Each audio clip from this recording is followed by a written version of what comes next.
कबीर साहब कहते हैं बात विवादा मत करो, करो नित एक विचार।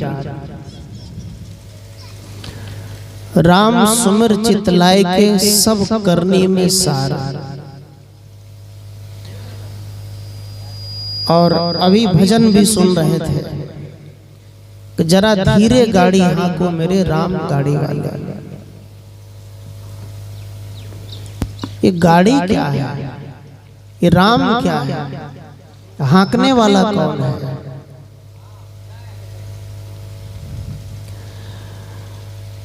तो साहब ने कहा कि बात विवादा मत करो। वो कहते हैं कि किसी भी मजहब, किसी भी धर्म, किसी भी संप्रदाय को लेकर विवाद मत करो। आजकल विवाद भी होता है। किस चीज का विवाद? विवाद ये है जो पूर्व से करते आ रहे हैं हमारे बाप दादा लोग, हम उसे छोड़ कैसे देंगे, ये विवाद है। समाज में पहले लाइट नहीं थी, दिया जलाकर लोग जीवन चलाते थे। बेटी के यहाँ संदेश ले जाओ तो पटरी लेकर, मटरी बांधकर, कंधे पर रखकर, मुरही चूड़ा लेकर बेटी के घर जाते थे। मास्टर लोग जब स्कूल जाते थे तो चप्पल खोलकर हाथ में ले लेते थे, स्कूल जाकर पहनते थे।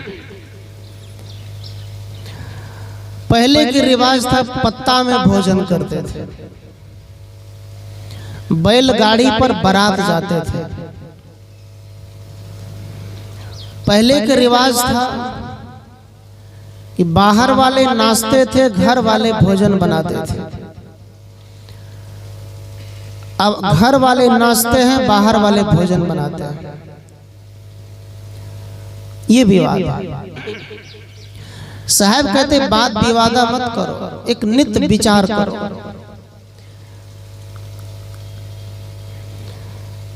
सब परंपरा को लोगों ने लात मार दी, छोड़ दिया। चिट्ठी पत्र ये सब छूट गया। मोबाइल पकड़ लिए, मोटरसाइकिल कार से जाने लग गए। साधु संत भी पहले बांस बाड़ी या कोई जंगल में रहा करते थे। राजा बिंबिसार ने भगवान बुद्ध को एक जंगल दिया था रहने के लिए कि आप इसमें रहिए, क्योंकि पहले यही सब दान किया जाता था। अब साधु संत भी एक जगह कहीं न कहीं व्यवस्थित होकर आश्रम बना लिया, वहां रहते हैं। साधु संत भी डेवलप किए, विचारों में, कहने सुनने में कुछ न कुछ चिंतन किए। समाज के लोगों ने सब कुछ छोड़ दिया, दिया छोड़ दिया, बैलगाड़ी छोड़ दी, बेटी के यहाँ पैदल जाने का संदेश, आयर पर कोई रास्ता पड़ा खोजे से कहूद न चल जाए, सब छूट गया। लेकिन जब भी हम कोई धर्म के काम करते हैं, कोई क्रियाक्रम के काम करते हैं, तो वहां फिर परंपरा हम नहीं छोड़ते। वहां हम ये कहते हैं कि बाप दादा ने जो किया है वो हम करेंगे। इसलिए साहब ने कहा बात विवादा मत करो, करो नित एक विचार। जब विचार करते हैं विवाद खत्म, विवाद ही नहीं है।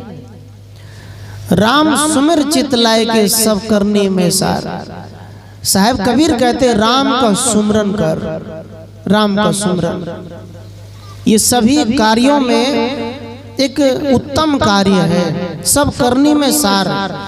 कहते हैं जितने सार है, जो अच्छी है बातें हैं, वो राम के सुमरन में है।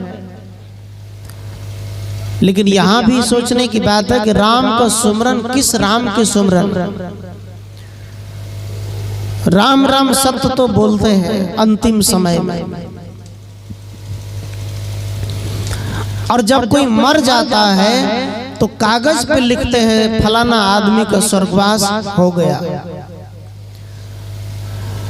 लेकिन वो कागज में लिखा हुआ स्वर्ग है, जीवन में लिखा हुआ स्वर्ग नहीं है। नरपतगंज गए, मशीन में लिख दिया स्वर्गवास, कलम और मशीन। तो कागज में लिखा हुआ स्वर्ग, कलम से लिखे गई स्वर्ग हमारे मुक्ति के कारण नहीं बन सकता। हमें तो सचमुच जिंदा में स्वर्ग में जीवन बनाना पड़ेगा, स्वर्ग में जीना पड़ेगा। वो कलम, वो लिखा हुआ कार्ड में लिखज लोग फाड़ के खुश दे है ना, क्योंकि उसमें छुटका है, वो दुनिया उठ चुका है आदमी, उसका क्या काम। इसलिए सज्जन का राम का सुमरन कर। राम का सुमरन का मतलब ये नहीं किसी व्यक्ति, किसी शरीर का सुमरन कर। जैसे कबीर साहब ने नहीं कहा कि मेरा देह का पूजा कर, तो ये कभी नहीं कहा।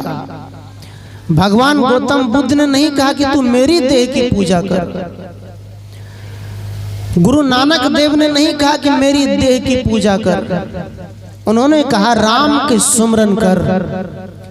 राम का सुमरन, सौ स्मरण, अपने को, अपने आप को याद कर, अपने आप को होश में ला। तू कहां से आया है, कहां जाएगा। तन छूटेगा तो मन तुम्हारा कहां रहेगा। ये मन लेकर कहां जाएगा। मन मरे न माया मरे, मरमर जात शरीर, आशा तृष्णा ना मरे, कह गए संत कबीर। कबीर साहब कहते हैं लकड़ी देकर तुम्हारे शरीर जल जाते हैं, कोई मिट्टी में दफना जाते हैं, लेकिन मन तो नहीं मरा। माया नहीं मरी, शरीर मर गया। यही माया जब नहीं मरती, मन नहीं मरते, तो वही जन्म और मरण के कारण बनता है। फिर से हम जन्म लेते, पुनरप जन्म पुनरप मरणम, पुनः जन्म लेना पुनः मर जाना, ये कारण बनता है। इसलिए एक बार नानक देव पंजाब क्षेत्र के वो जा रहे थे कहीं, तो नानक देव के साथ में चेला भी था उनका। नानक देव गांव में गए, एक आदमी ने थोड़ा सा उसका अपमान किया। तो जब वहां से जाने लग गया तो नानक देव ने उनको आशीर्वाद दिया। आशीर्वाद क्या दिया? कहा बेटा बसे रहो, बसे रहो, बसे रहने का आशीर्वाद दिया। मतलब जहां हो वहां रहो, आशीर्वाद दिया। चेला ने कहा गुरुजी, ये आदमी आपका अपमान किया, आपको परेशान किया, तब भी आप इसको आशीर्वाद क्यों दे रहे हैं? आपको तो श्राप देना चाहिए, क्योंकि ये आपके साथ अच्छा व्यवहार नहीं किया। नानक देव ने कहा वाहे गुरु, चलते रहो। चलते गया, एक गांव में गया, वहां पर बहुत सम्मान किया, स्वागत किया, बहुत उसका प्रतिष्ठा किया, इज्जत दिया।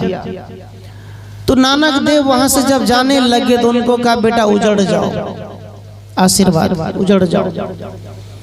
चेला ने कहा गुरुजी, जिन्होंने आपका अपमान किया उनको तो आप आशीर्वाद दे कि बसे रहो, जिन्होंने स्वागत किया, जिन्होंने आपका पूजा किया, उनको आप श्राप दे रहे, उजड़ जाओ।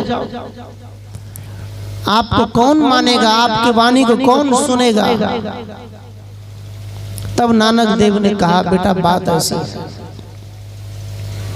मैंने इनको आशीर्वाद दिया है, लेकिन उनको जो मैं कहा उजड़ जाओ, उजड़ जाने, उनको जो मैं कहा बसे रहो, बसे रहने का मतलब है जो आदमी साधु को अपमान कर सकता है वो आदमी कहीं भी जाएगा तो सबका अपमान करेगा, सबको झगड़ा करेगा।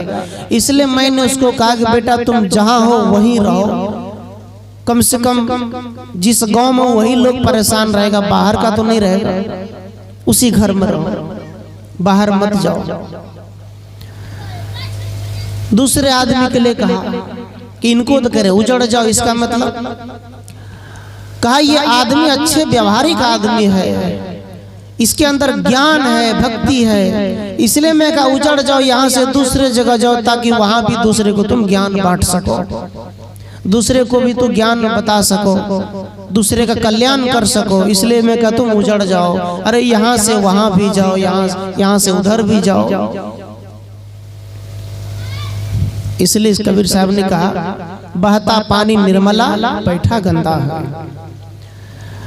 यहाँ ये भाव नहीं है कि साधु को कहते तुम चलते चलो चलते चलो, अर्थात साहब कबीर कहते हैं कि आप आश्रम में रहो, घर में रहो, गृहस्थी में, किसानी में, बस मन से चिंतन चलता रहना चाहिए। मन से अच्छी चिंतन हमेशा करते रहो, विचार करते रहो, सोचते रहो, अच्छी बातें सोचते रहो। यह है चिंतन करना। जब मन से चिंतन करते हैं, अच्छी चर्चा करते हैं, सुबह में बैठकर कभी 5 मिनट यदि सोते हो, काम करते हैं, उस समय भी यदि कुछ ध्यान अभ्यास करते हैं, तो वही है पानी निर्मला। ये जीवन निर्मल हो जाता है, जीवन सहज हो जाता है, जीवन अच्छा हो जाता है। तो नानक देव ने आशीर्वाद दिया। याद रखना, गुरु नानक देव उन्होंने एक कर्म, एक मेहनत, एक किसानी करने की सलाह दी और उसके साथ साथ भक्ति करने की सलाह दी। भक्ति जब वो नापते थे कुछ दुकान बाजार में, सब तेरा, जैसे बोलते राम है जी राम, राम है जी राम, राम फिर 2-3 बोलते हैं, ये नानक देव जी की वाणी है। वो कहते तेरा, जब भी दे तेरा, मतलब सब तेरा, मेरा कुछ नहीं, तेरा। मैं मेहनत कर रहा हूं, बेच रहा हूं, लेकिन तेरा है।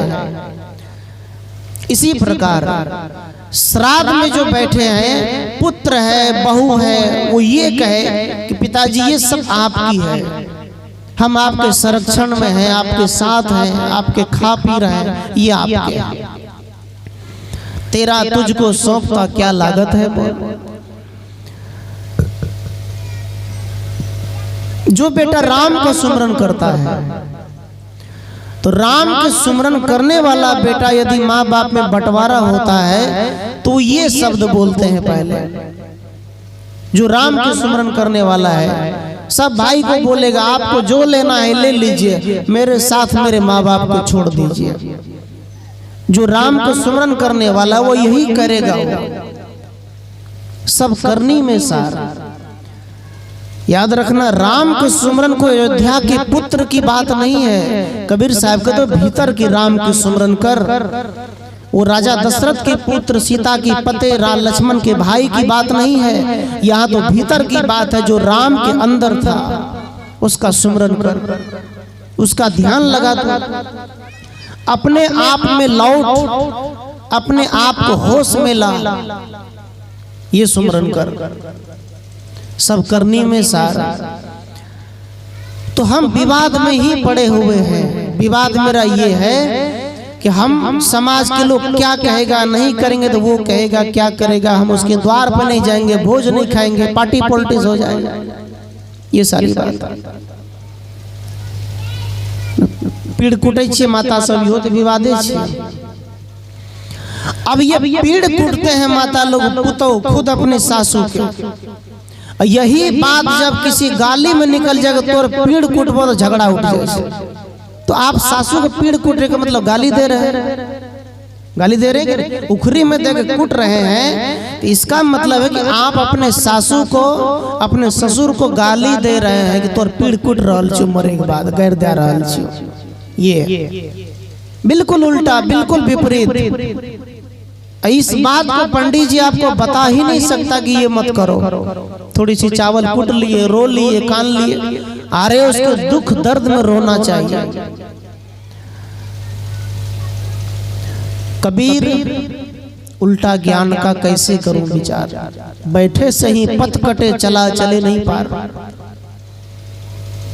कबीर तेरी जगत में उल्टी देखी रीत, पापी मिलकर राज करे साधु मांगे भीख। साहब कबीर कहते, कबीर साहब दुनिया वालों से कहते कि मैंने दुनिया के लोगों को उल्टे चाल चलते देखा है।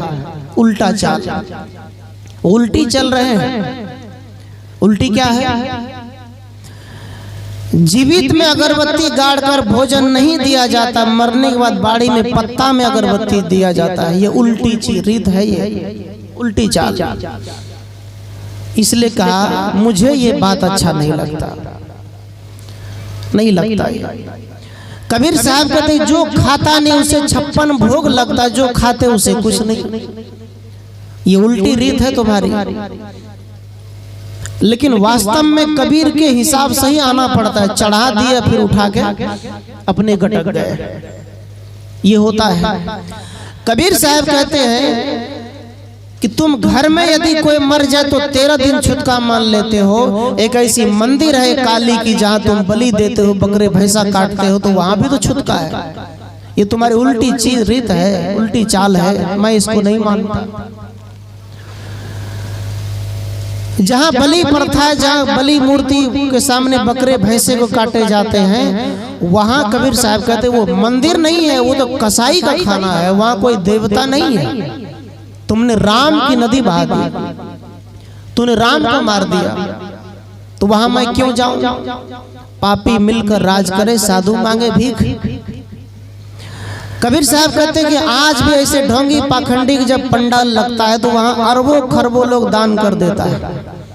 लेकिन यदि कोई सच्चे ज्ञान बताने वाले साधु संत समाज में घूमे तो उसको कोई सुनना नहीं चाहता, कोई पकड़ना नहीं चाहता उनकी बातों को। यह उल्टी चाल। तो साहब ने कहा बैठे से ही पत कटे। कबीर उल्टा ज्ञान का कैसे करूं विचार। जैसे बोलते बरसे कंबल भीजे पानी, कबीर साहब की उल्टे वाणी। अब पहले खानी तब इस्लामी। एक कबीर उल्टी चाल है, उल्टी वाणी है। ये तो लोग कहने में आता है, लेकिन विचार करने पर इसकी बात सीधी है, सरल है। पहले खानी तब इस्लाम। हम तो स्नान करके खाते हैं, लेकिन यहाँ कबीर साहब कहते पहले खाओ तब स्नान करो। मतलब कहने का भाव है आप किसी भी बात को यदि पढ़ते हो मानते हो तभी मानो। पढ़ लो, समझ लो, जान लो, बूझ लो, वो ठीक है, तब उसको अपने जीवन में लागू करो, अपने माइंड में जाने दो, तभी वो तुम्हारे अंदर निर्मल करेगा। अच्छा होना चाहिए विचार। एक साधु सरयू में स्नान किया, नदी में लाल कपड़ा था, स्नान कर लिया।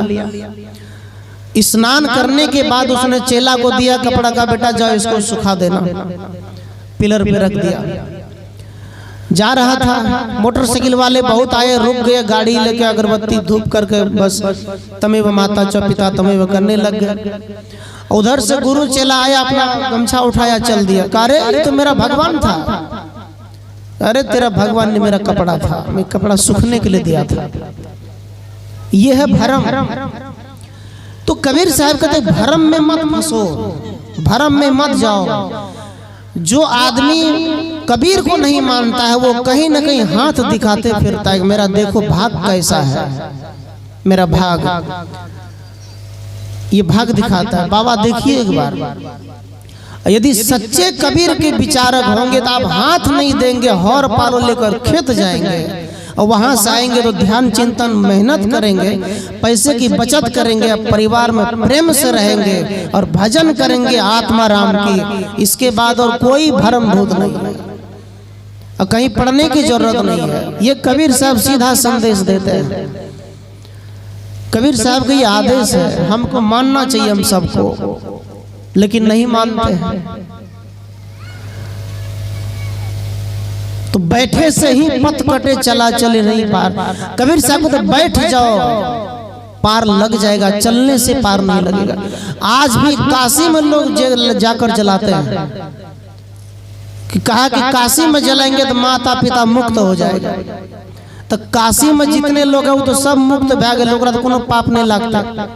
काशी में जनसंख्या कम है, कम से कम तो मतलब कि 4-5 करोड़ रहते वो तो जनसंख्या काशी में, ओकर जे क्षेत्र से राज्य काशी तो यूपी में पड़े 25-26 करोड़ जनसंख्या। तो वहां के लोग तो मुक्ते छे। तब याद रखना, यदि आप पापी आत्मा है, जीवन में दूसरों को सताया है, और यदि आप वहां जाकर के स्नान कर लेंगे या उसको जला देंगे तो आपकी मुक्ति कभी नहीं हो सकता, कभी नहीं। वहां एक आदमी गए, मुंगेर घाट एक बार मेला लगा था, तो वहां उसी मेला में सत्संग भी था, 4-5 संत मिलकर गए थे। तो वहां हम लोग घूमने के कहा साहब वहां तो नहाना पड़ेगा, मेरे हम नहीं नहाएंगे। वहां उसी में जिबिया करता था, उसी में थूकता था, वहीं सब नहाते थे। तो वहां मैंने देखा कि एक आदमी बकरी को गंगा मैया को दान कर दिया, फेंक दिया, तुरंत फेंका, बकरी डूबने वाली थी, लेकिन घाट मालिक जो वो दौड़ कर गया, पकड़ करके उसको 1200 में बेच दिया तुरंत। जिस घाट पे आप जाते हो, घाट का भी ठेकेदार होता है। आप सोना चांदी जो फेंकते हो उसको बांस में चंबुक लगाकर बिछता है, उसको वो कमाता है। आपको लगता है हम गंगा मैया को दे दिए, आपने उसको दिया नहीं, आपने बर्बाद कर दिया, आपने दिया नहीं। इसलिए सज्जनों, हमारा सबसे बड़ा ज्ञान यज्ञ हवन ये हमारा सत्संग है। इस सत्संग से बढ़कर और कोई ज्ञान नहीं हो सकता। इसलिए हम सबको सत्संग का महत्व देना चाहिए।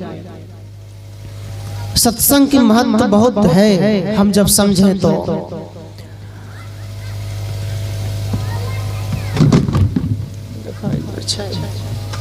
बोला नाल वादक भाई, आप जहां भी है मंच पे आ जाए। नाल वादक भाई साहब, आपकी जरूरत है, आइए। तो कबीर साहब एक चौराहे पर खड़े हो गए। कबीर साहब, कबीर कौन है इसके बारे में जानना ये सबकी बस की बात नहीं है। कुछ कबीर पंथी, कुछ संत भी कबीर को नहीं समझ पाते, ये बात है। कहने में जो क्षमता कबीर में था वो किसी में आज तक हुआ ही नहीं है। कबीर ने जो कहा निडर कहा। काशी में पंडित के बीच रहकर कबीर ने बहुत बड़ी बड़ी बात कह दी, मुसलमानों को कह दिया। आज कोई कहे कि कुरान जला देंगे तो मुसलमान उसको नहीं छोड़ता है, लेकिन कबीर उस जमाने में कह दिया। क्या कहा कबीर ने?